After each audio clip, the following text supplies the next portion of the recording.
¿Qué tal amigos? ¿Cómo están? Bienvenidos a su programa Diálogos Divinos.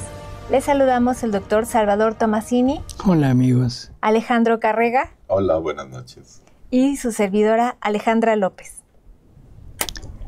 Bueno, pues Bien, vamos a continuar con nous allons continuer avec ce programme que nous avons commencé et aller voir, découvrant certaines vérités, des vérités qui sont manifestées dans le livre du ciel, qui sont révélées et qui nous donnent une idée générale de ce qu'est la divine volonté.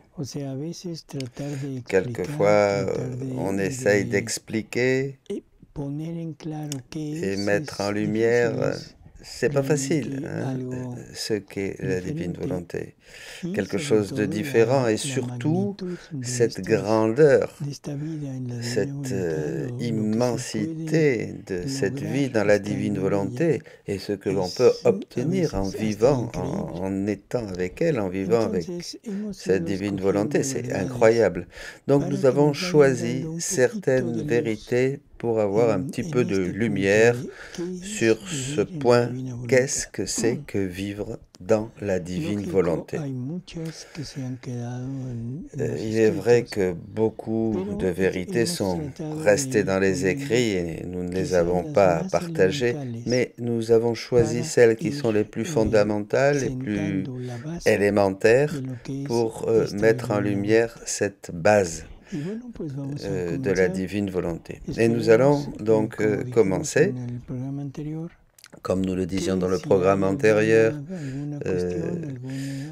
Nous espérons que s'il y a une question, quelque chose qui n'est pas clair, surtout sur ce thème, pas des questions générales s'il vous plaît, mais des questions qui se réfèrent au thème que nous vous partageons. Faites-le savoir le plus vite possible pour que nous puissions mettre ces choses en lumière en avançant dans le programme. On commence, Alexandro. Lecture du volume 27.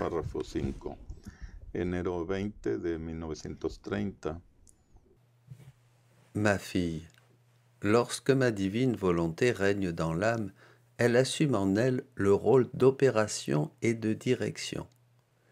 Il n'est pas une chose que l'âme fasse sans que ma divine volonté ne place son premier acte pour appeler son acte divin sur l'acte de la créature.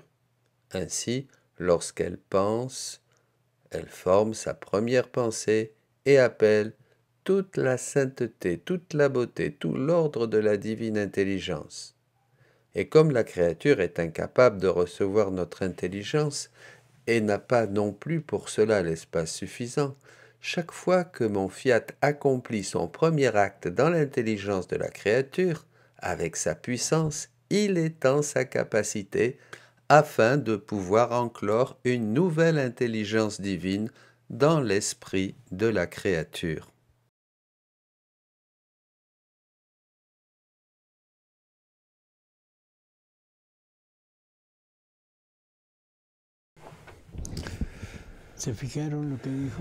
Vous avez compris ce que Jésus dit? Qu'est-ce qu'il veut dire? Oui, il doit forcément étendre notre intelligence parce que nous sommes finis et pour comprendre tout cela, cette grandeur, toutes ces vérités divines, et pour avoir une idée de qui est Dieu, il faut qu'il nous augmente, qu'il étende notre intelligence. Oui, d'accord, mais je vais te demander, Alexandre, de le relire doucement. Lorsque mon divin vouloir règne dans l'âme, il assume en elle le rôle d'opération et de direction. Qu'est-ce que le divin vouloir? Le commencement. Comment le commencement? Non, non, non. Qu'est-ce que le divin vouloir? Le vouloir divin. C'est l'acte unique de Dieu. Ce sont toutes les œuvres de Dieu réunies dans son acte unique. Et nous savons que tous ces actes forment sa vie, sa propre vie. Donc c'est la vie divine qui est au principe de la partie que doit jouer, faire la créature, œuvrante et dirigeante.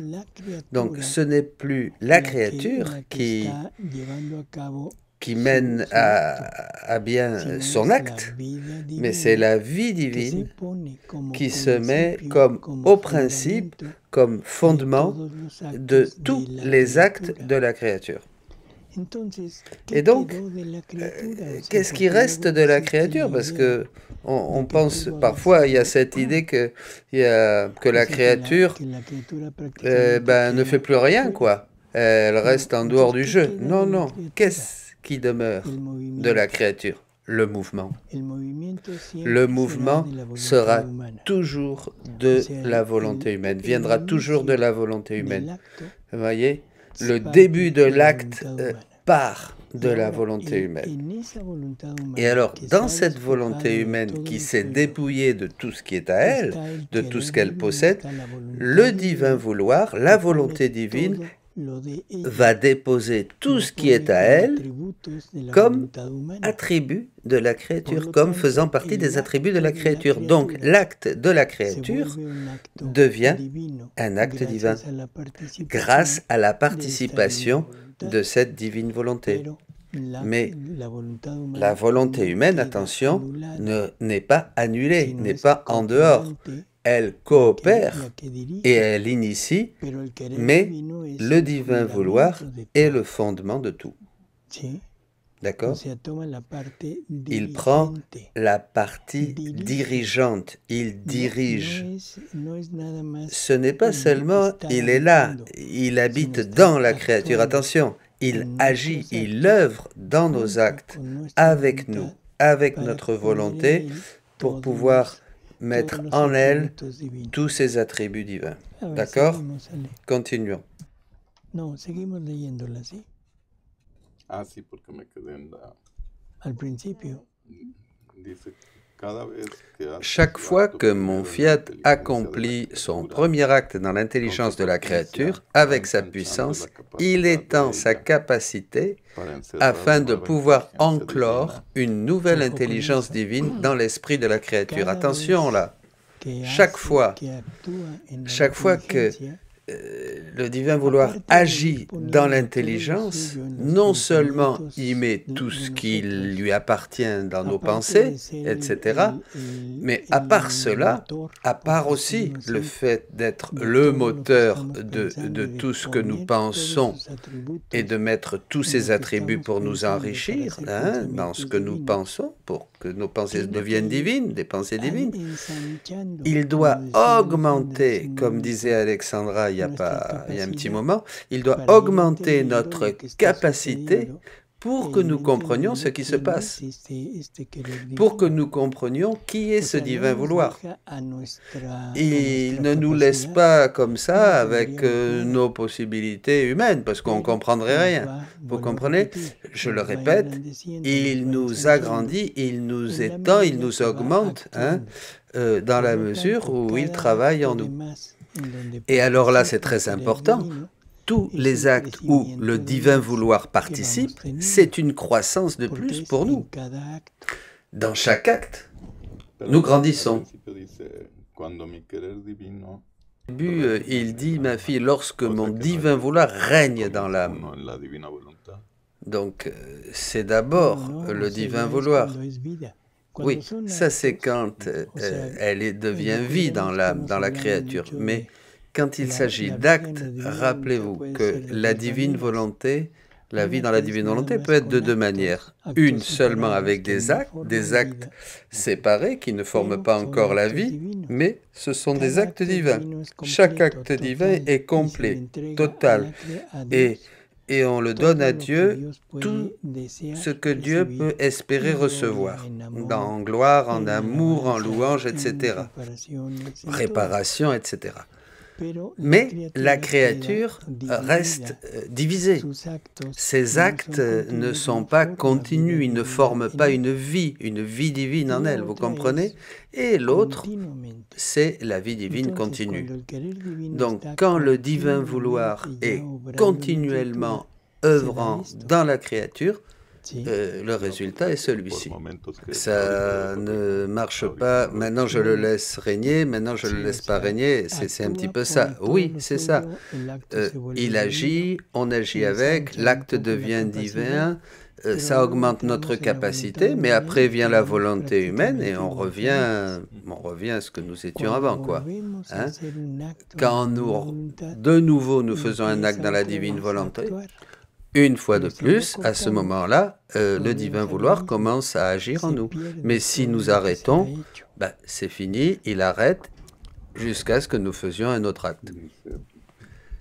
Il est en sa capacité afin de pouvoir enclore une nouvelle intelligence divine dans l'esprit de la créature. Voilà. C'est-à-dire, je ne sais pas si vous voyez, c'est incroyable ce que nous dit Jésus ici, c'est merveilleux. Il nous met à son niveau, il nous met peu à peu, il nous augmente, il augmente, pour que nous puissions comprendre chaque fois davantage Dieu. Qui est Dieu? Rappelez-vous, la vie éternelle, c'est une connaissance. La vie éternelle, c'est qu'ils te connaissent, toi, Père, et ton envoyé, celui que tu as envoyé, Jésus-Christ. Plus nous avons de connaissances, plus nous participerons à la vie éternelle. De la vie éternelle, voyez? La vie éternelle, ce n'est pas une durée dans le temps, c'est une connaissance. La vie éternelle, c'est pratiquement la connaissance de Dieu, la connaissance des œuvres de Dieu, la vie divine. Et donc, plus nous connaissons, plus nous pouvons embrasser, parcourir la vie divine avec Dieu. Rappelons-nous aussi que le ciel n'est pas seulement la vision béatifique comme elle a été définie jusqu'à aujourd'hui, mais c'est une vie, une expérience, une vie vécue avec Dieu de tout ce qu'est Dieu et de toutes ses œuvres.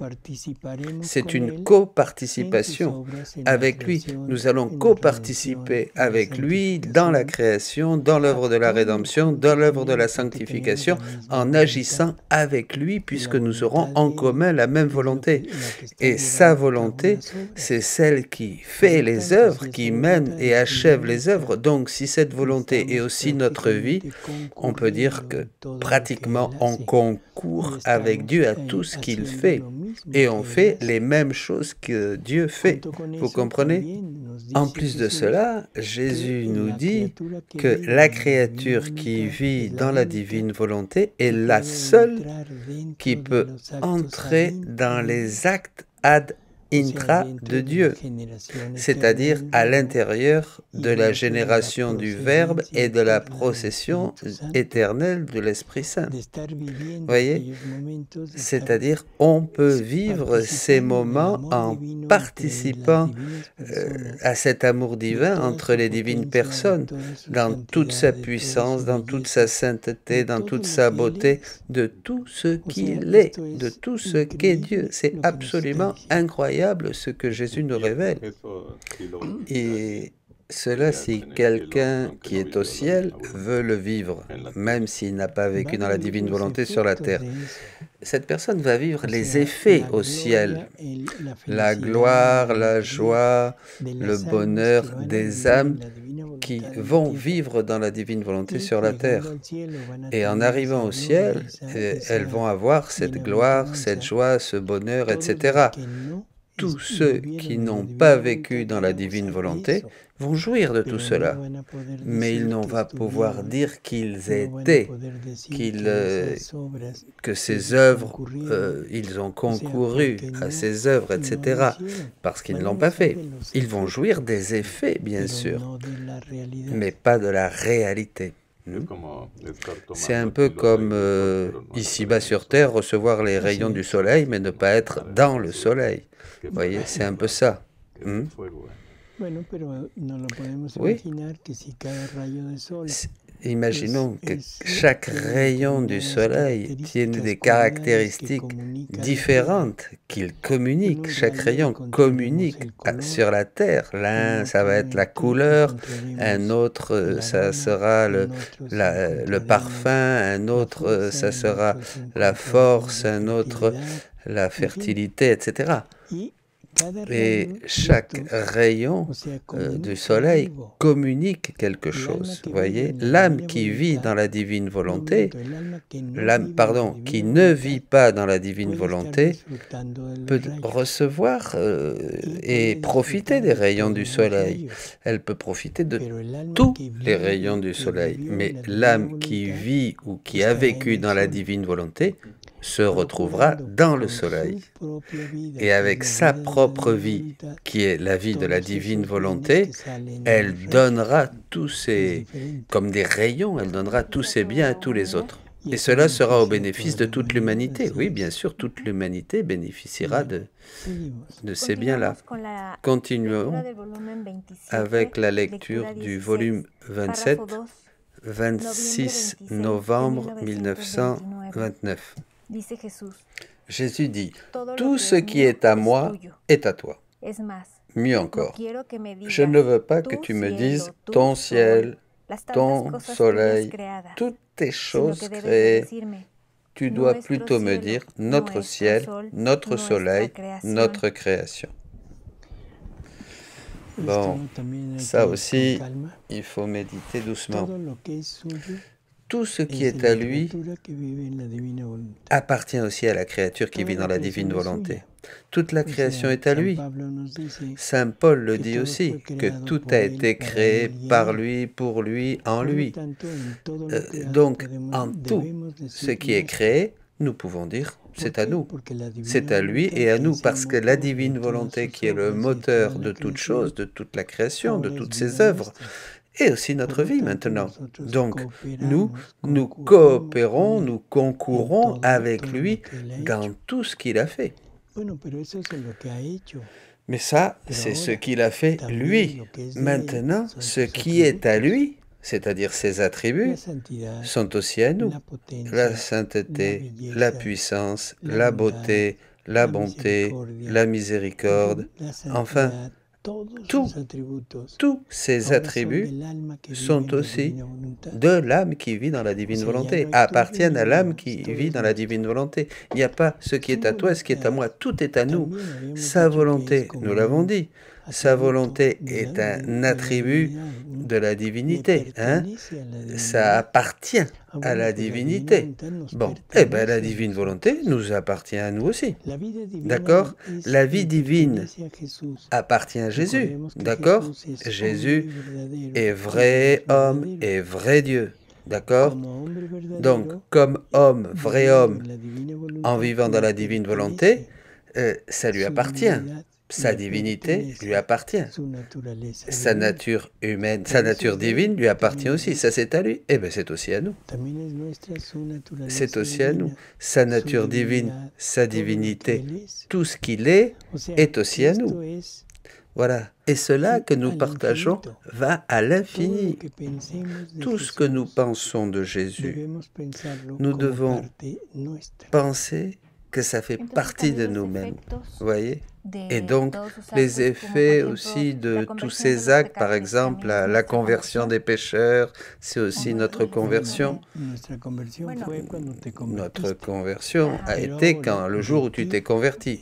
Mais de toi, maintenant, peut sortir et sort tout ce que Jésus a fait, tous les effets de ce qu'il a fait, et ce n'est pas seulement ta rédemption, c'est notre rédemption. Tu comprends? Tout ce qui appartient à Jésus est maintenant notre rédemption. C'est pour cela que je dis que cela va à l'infini. On peut détailler les choses une à une et nous verrons l'immensité d'où jusqu'où cela nous conduit. Peut-être nous ne comprendrons pas en plénitude tout cela parce que la divine volonté n'a pas encore agi, le divin vouloir n'a pas encore assez travaillé en nous et ne nous a pas assez ouvert, ne s'est pas assez étendu en nous pour que nous puissions comprendre. Mais au fur et à mesure que nous allons pratiquer et connaître, nous allons comme une spirale, nous allons monter, monter, monter et nous irons toujours et nous pénétrerons toujours dans une compréhension plus grande.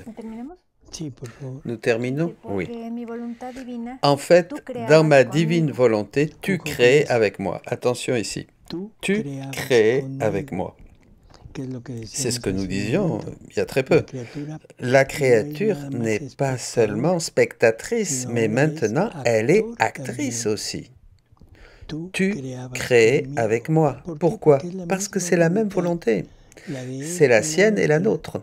Y lo que Et esa donc, voluntad ce hace que en fait cette él, volonté haciendo en en lui, nosotros. elle le fait No aussi puede en nous. haber Il ne peut separación. pas avoir de séparation. Esa es la base de C'est la la unión de la la base, Trinidad. justement, de l'unité dans la Son Trinité. tres Ce sont trois personas, personnes pero una et sola, une seule, un solo un seul Dieu, una une sola seule voluntad. volonté. Creo que tenemos por ahí una Je pregunta crois que relacionada nous al avons tema. une question, Sí, Emita. tenemos una pregunta. Oui, nous avons Dice une Patricia question. Allez. Sepúlveda. Buenas Patricia noches, Dios les demande bendiga. ¿Cómo el cuerpo es bonsoir, el que que Dieu da vous movimiento a bénisse. la voluntad Comment divina? est-ce El possible que le espíritu es el corps que donne guarda el alma. mouvement à la divine volonté? L'esprit, c'est lui qui garde ¿Cómo el l'âme. cuerpo da qué? Comment Vida le al corps movimiento? No, A la donne voluntad divina. no. mouvement? La voluntad divina Non. junto con la voluntad humana es lo La que mueve el cuerpo. volonté humaine avec O sea, la el cuerpo no volonté es más que la divine vestidura. donne mouvement Es au corps.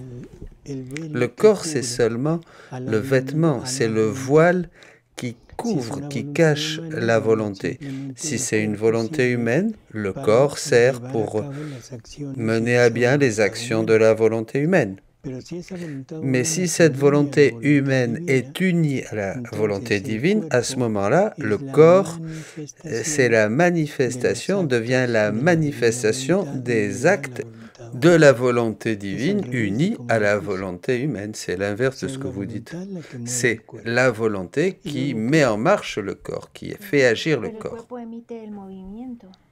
Mais le Sí, corps pero el émet le movimiento no mouvement. es del Oui, cuerpo. mais El le mouvement movimiento ne es de vient la pas du voluntad, corps. es del alma.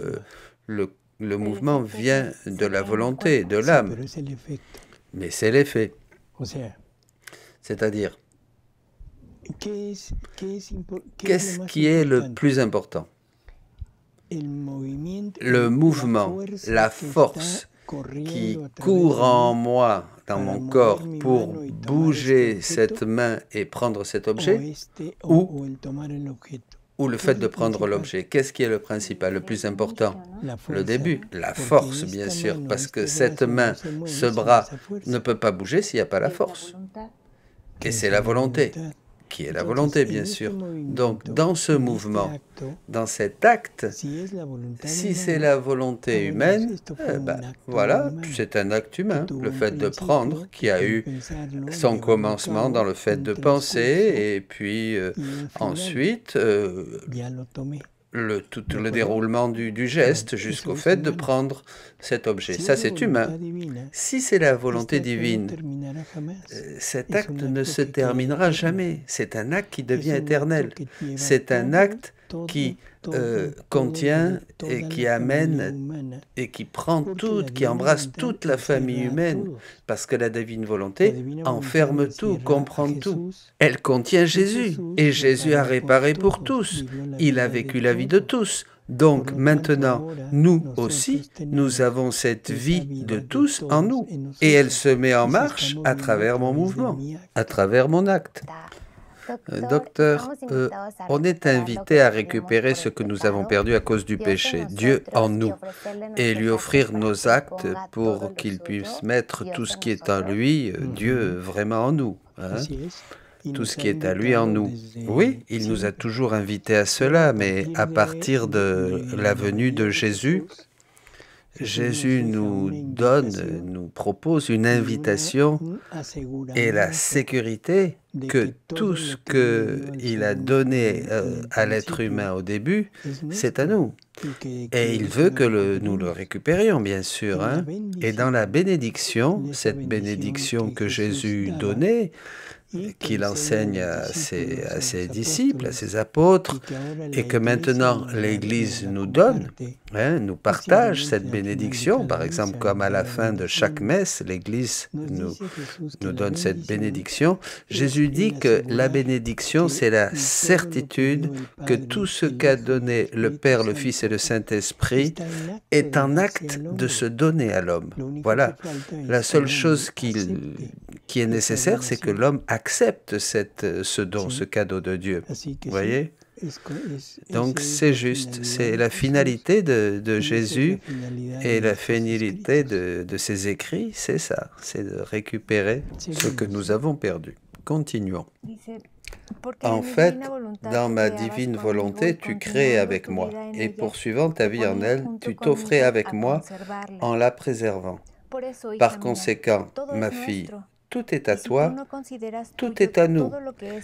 Et si tu ne considères pas que ce qui est à moi t'appartient pleinement, tu te tiens à distance et montres que tu n'es pas une avec la famille céleste, que tu ne vis pas dans la maison de ton Père divin, et tu briserais le lien familial avec ton Jésus. Qu'est-ce qu'il a dit, Jésus, là ? Il a dit que nous devons nous convaincre que nous sommes avec Jésus et nous faisons ce qu'il fait pour appartenir à la Jérusalem célestiale. Et si nous ne le faisons pas, eh bien, qu'est-ce qui se passe? Nous rejetons cette vie dans la divine volonté qui nous unit aux actes de Jésus, aux actes de Dieu. Nous ne faisons plus partie de cette famille. C'est que l'inertie est très forte parce qu'on nous a toujours dit depuis petit, Dieu au ciel et toi ici. Et quand tu pries, Dieu est au ciel. Donc voilà. Tu dois lui demander, tu dois prier. Toi ici et lui là-haut. Maintenant, on est ensemble, fusionnés, fondus l'un dans l'autre, transformés l'un dans l'autre. Donc ce qu'il fait lui, je le fais moi aussi, et ce que je fais moi, il le fait lui. C'est une nouvelle manière de penser qui est difficile pour nous. Il faut l'accepter, il faut croire, il faut méditer, il faut mastiquer ces vérités. Oui, c'est difficile. Et pourquoi c'est difficile ?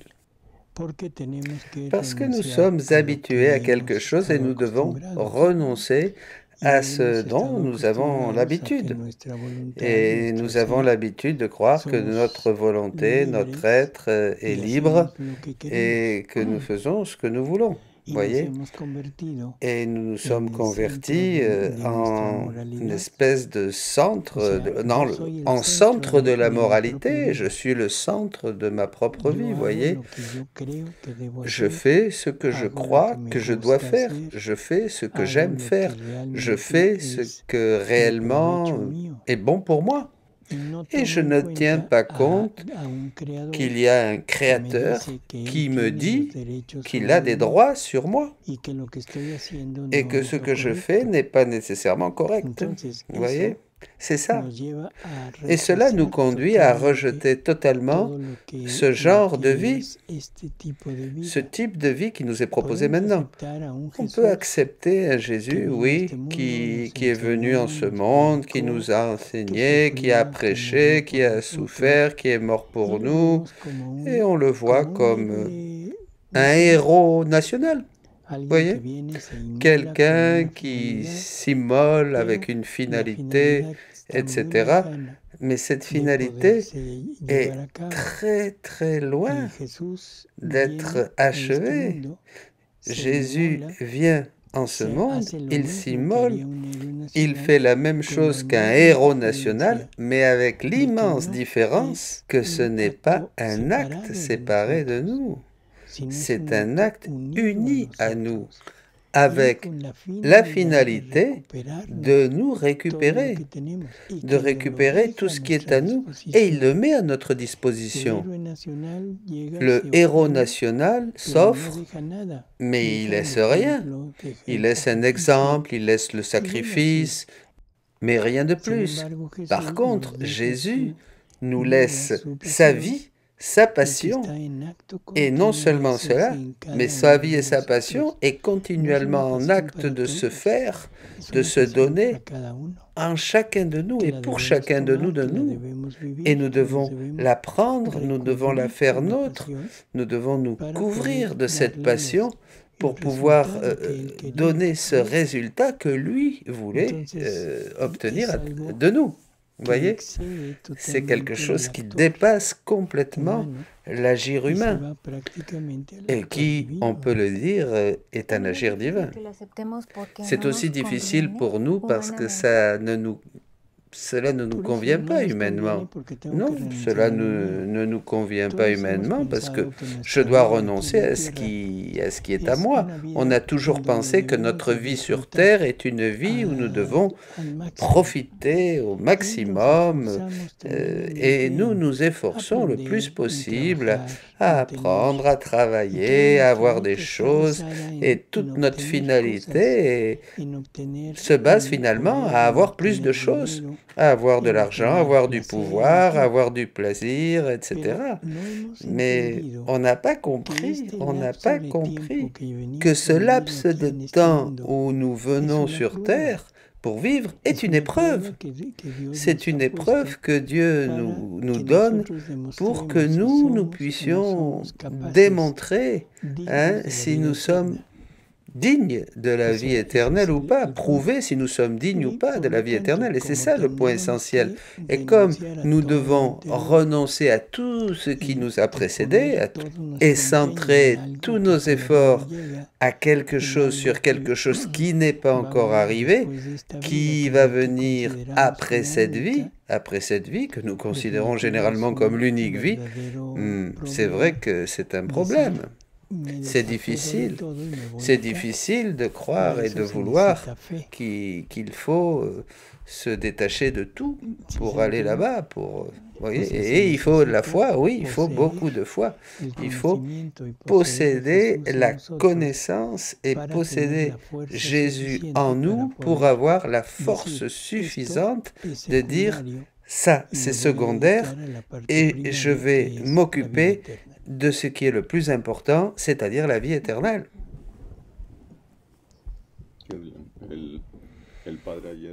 Hier, à la messe, le Père, avec l'évangile de Pierre, qui doit marcher sur les eaux et que la mer est agitée,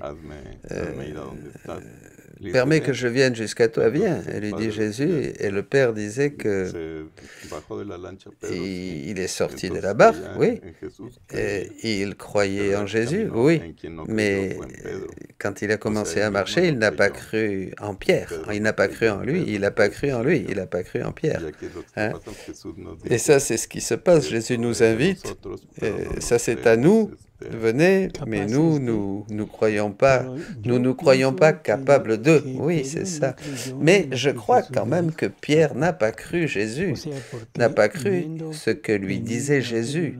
Et l'Évangile le dit, devant la force du vent et les vagues, il a eu peur. Il a eu peur et il n'a pas eu confiance en Jésus.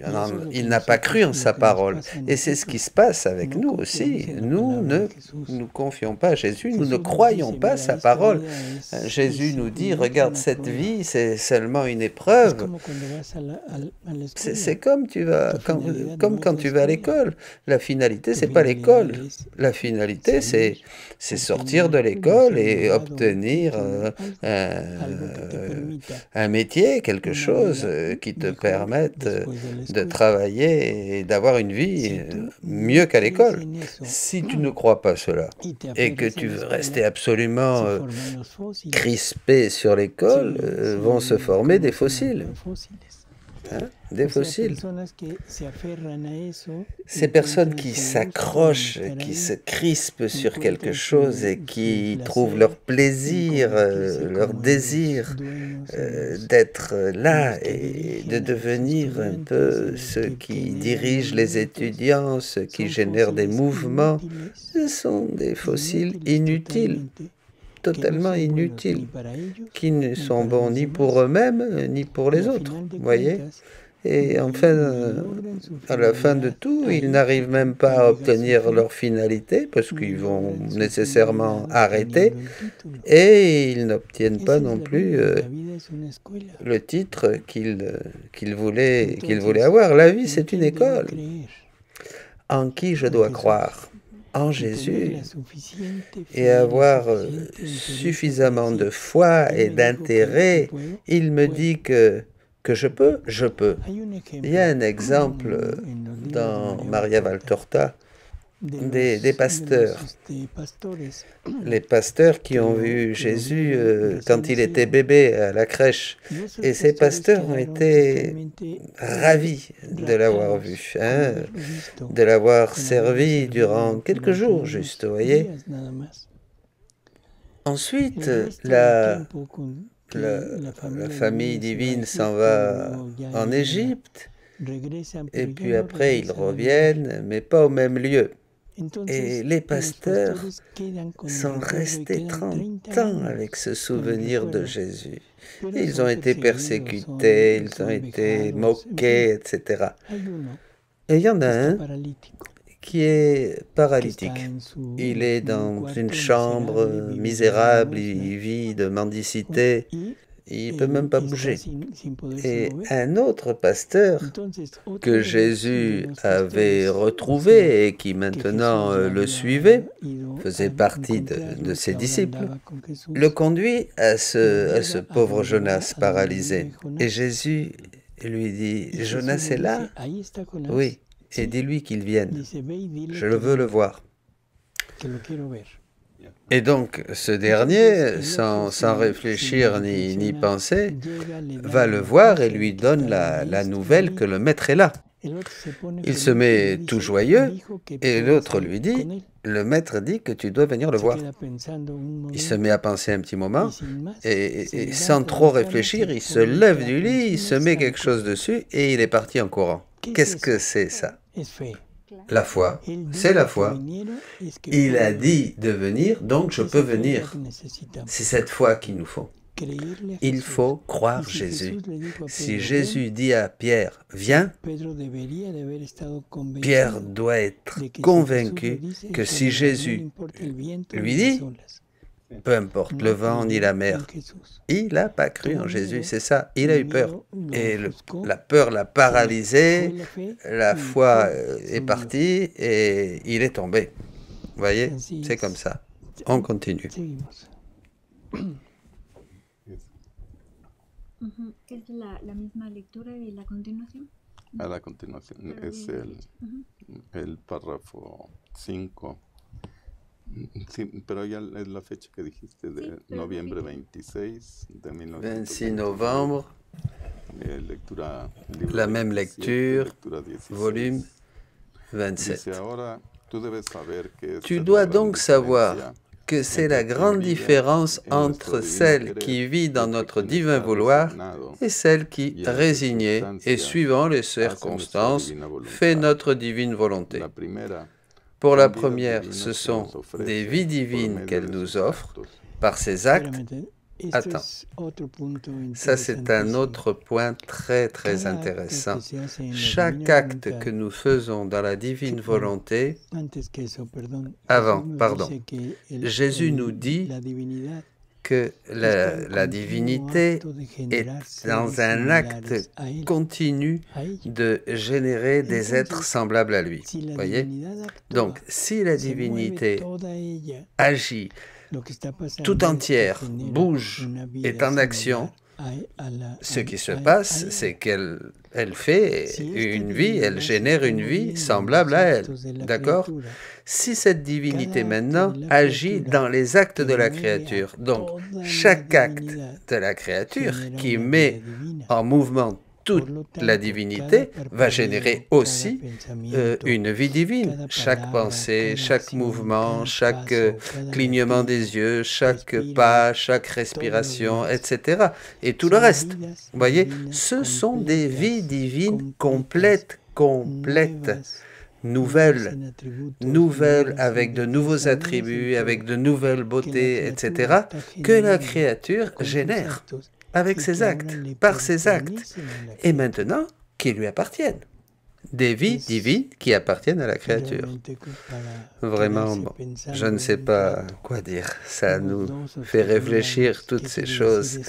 Quelques 2-3 000 ans peut-être. Continuons. Les premières sont des vies divines qu'elle nous offre par ses actes.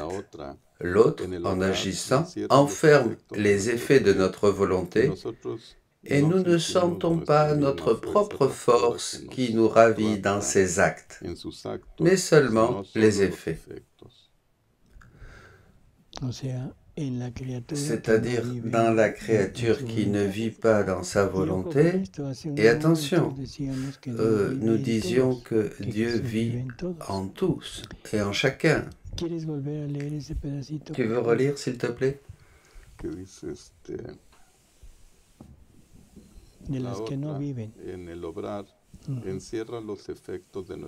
L'autre, en agissant, enferme les effets de notre volonté. En agissant, elles enferment les effets. C'est-à-dire, ce n'est pas l'acte, c'est les effets de l'acte, vous comprenez? Donc, ce qui se passe, c'est que la partie divine est dans l'homme, mais l'homme ne le connaît pas et ne lui donne pas non plus mouvement à travers son acte. C'est ce que nous appelons la grâce. Les effets de la vie divine dans la créature, c'est la grâce. Nous continuons. Il y a une question, Emma? Non. Volume 27, 27 octobre 1929. Ma fille, le règne de ma divine volonté ne pouvait pas venir sur terre avant ma venue, parce qu'il n'y avait pas d'humanité qui possédât, autant que cela soit possible, pour une créature, la plénitude de mon divin fiat.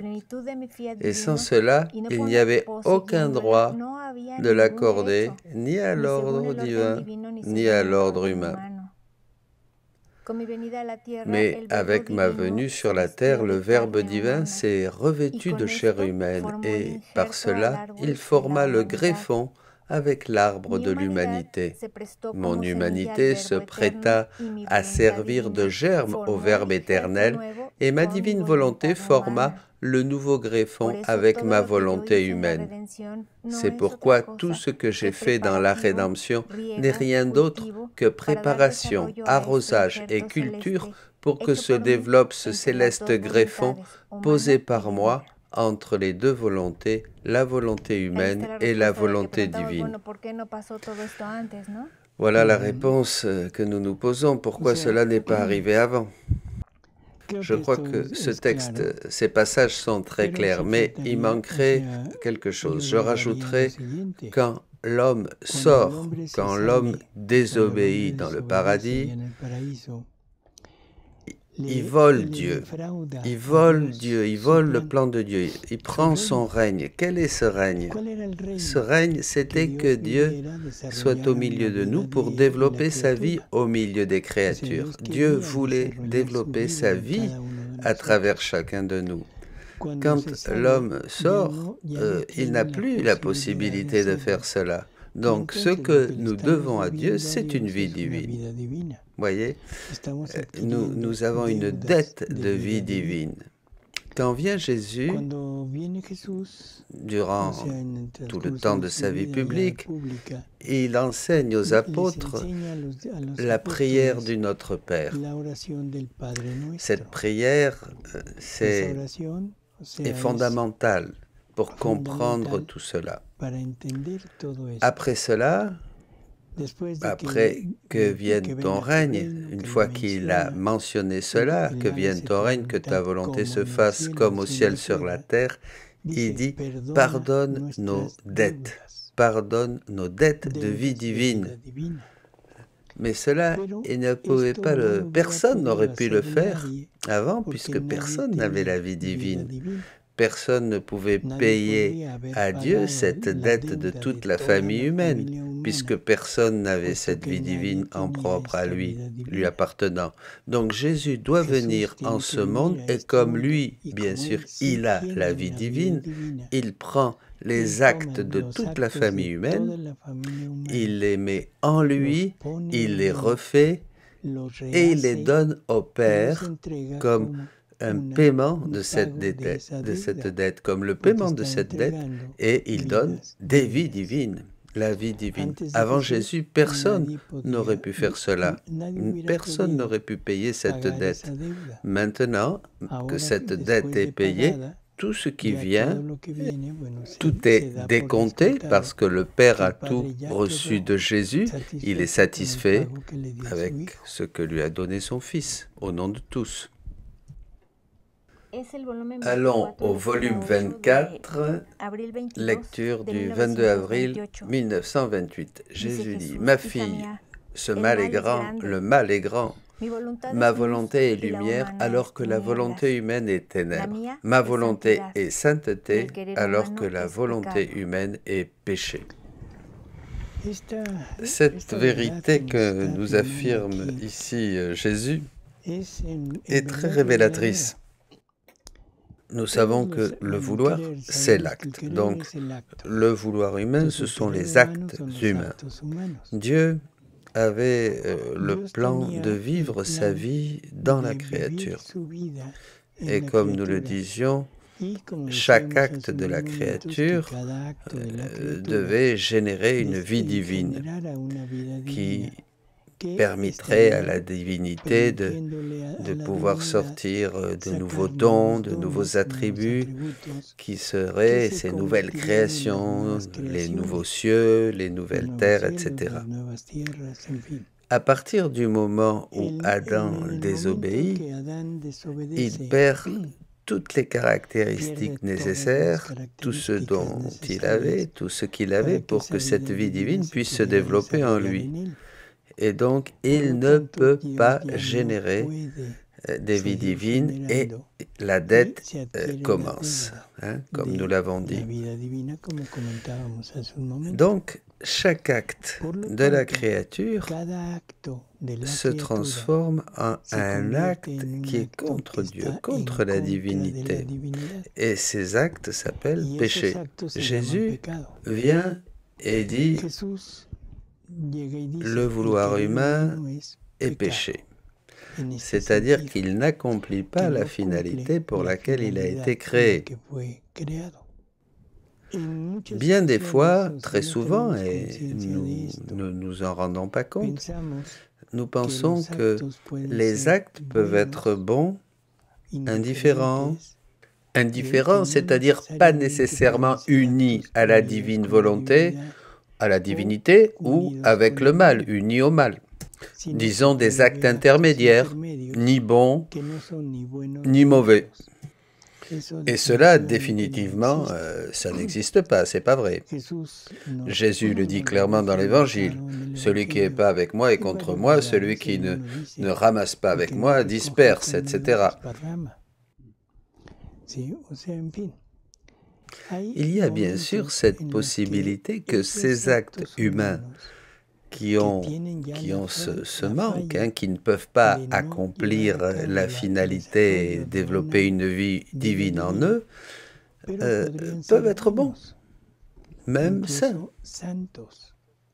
Des actes humains saints que Dieu, bien sûr, reçoit avec joie, même s'il y a toujours la dette d'une vie divine. Une vie divine que Jésus a dû vivre, a dû payer en payant une mort pour chaque acte, bien sûr, et refaire cet acte pour lui donner vie et le donner au Père. Comme cela n'était pas connu, on peut dire que ces actes qui n'avaient pas cette finalité, qui sont contraires à ce que Dieu aurait voulu, peuvent cependant produire un acte saint. Alors, la volonté divine est lumière, la volonté humaine est ténèbres. Pourquoi voulons-nous mettre en lumière ce passage? Pour une raison très simple. Il y a aujourd'hui une confusion. La volonté humaine est-elle bonne ou est-elle mauvaise? Intrinsèquement bonne ou intrinsèquement mauvaise? Comment elle est la volonté humaine? Elle peut être bonne ou elle peut être mauvaise, ça dépend. Si la volonté humaine s'unit à la volonté divine, que ce soit en obéissant aux ordres de Dieu, ce qui est la sainteté humaine, c'est une volonté qui est bonne, qui peut nous conduire au ciel et qui peut faire produire de grandes saintetés. Mais si cette volonté se désunit, se sépare de Dieu, elle peut donc devenir une volonté mauvaise. Donc, elle n'est ni bonne ni mauvaise, tout dépend du chemin qu'elle choisit de prendre. Mais Jésus nous dit autre chose. Il nous dit que de la volonté humaine ne peut sortir aucun bien. Cela est très compréhensible. Il ne peut sortir aucun bien de la volonté humaine parce qu'il faudrait qu'elle soit unie à la volonté divine.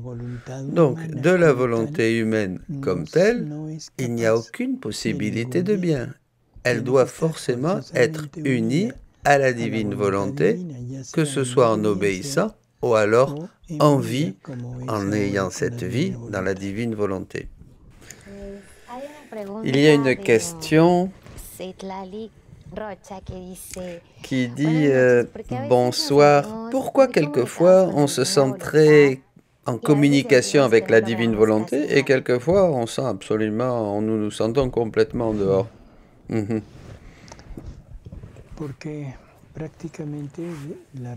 Cela vient du fait que, bon, la réponse ne va peut-être pas vous plaire, parce que nous ne vivons pas encore dans la divine volonté. La divine volonté, ce qu'elle communique, c'est cette qualité de Dieu de ne jamais changer. Hein? On ne change jamais, Dieu ne change jamais. Et cette immutabilité divine nous est communiquée et communiquée à l'âme. Si cette âme vit encore d'une manière et au moment suivant d'une autre manière, etc., c'est qu'elle est encore sous l'influence de la volonté humaine. Voilà. Pourquoi? Parce que vous ne vivez pas encore totalement et vous n'avez pas encore cette vie continue dans la divine volonté.